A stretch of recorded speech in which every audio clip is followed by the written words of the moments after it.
Hello 12th class बच्चों, आपका सारा काश नॉवेल राजेंद्र यादव जी द्वारा रचित सबसे बढ़िया एक इसका क्वेश्चन है कि इस उपन्यास को दो भागों में बांटा गया है, पूर्वार्ध और उत्तरार्ध, पहले का और बाद का।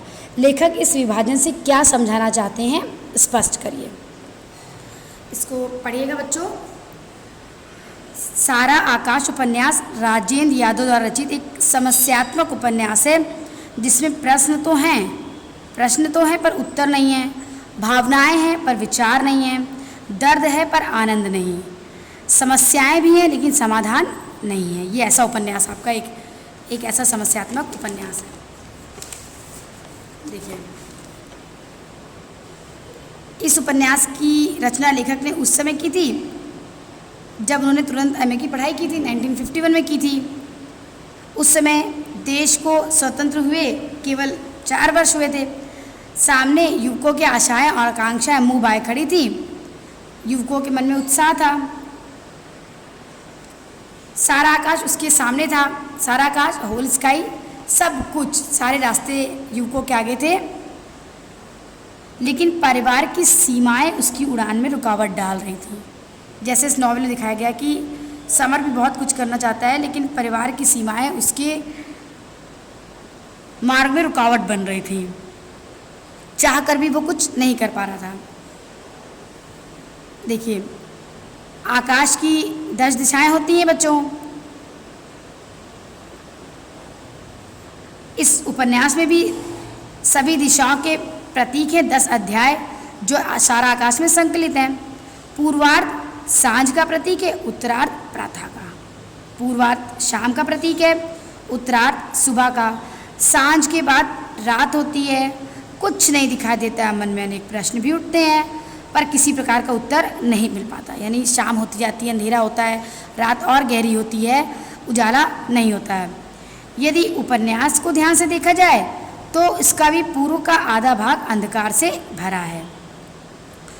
पहली दिशा में सावल की बहू का जलकर मरना, इसको बच्चों लिख लीजिएगा कहीं। दूसरी दिशा में सुहाग रात को समर और प्रभा का परिस्थितिवश ना बोलना आपस में। तीसरी दिशा में दाल में दुगना नमक पड़ गया, क्यों पड़ गया।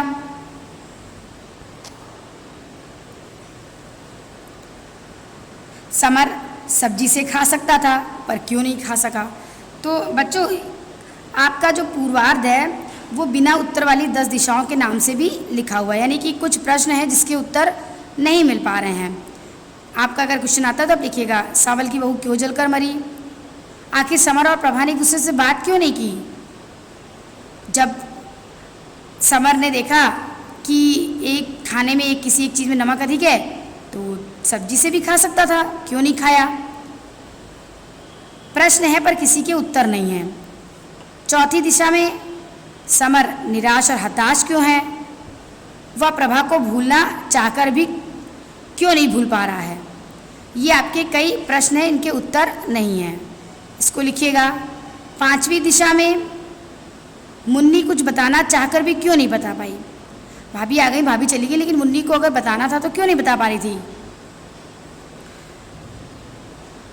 इसका उत्तर नहीं मिला। इसका उत्तर आपको उत्तरार्ध में मिला है कि मुन्नी ये बताना चाह रही थी कि खाने में नमक तेज़ है, खाने में भाभी ने नमक मिलाया। समर के मन मस्तिष्क पर प्रभा चाहिए।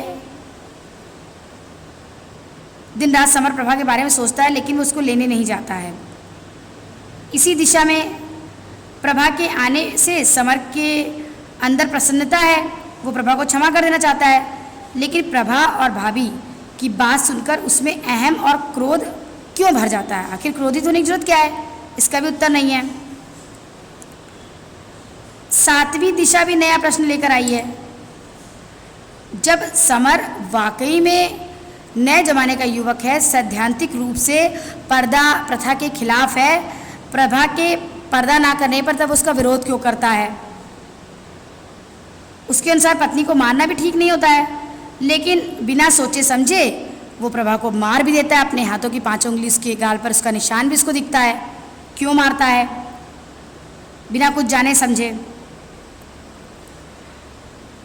8वीं दिशा में समर सब कुछ भूलकर पढ़ाई में लग जाने का संकल्प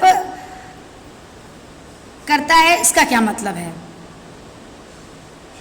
एक दिन खाना बनाते समय दूध बिखर जाता है तो प्रभा की पढ़ाई पर कटाक्ष क्यों किया जाता है? जब समर जानता है कि पढ़ाई के महत्व को, तो प्रभा की पढ़ाई पर क्यों कटाक्ष किया जाता है?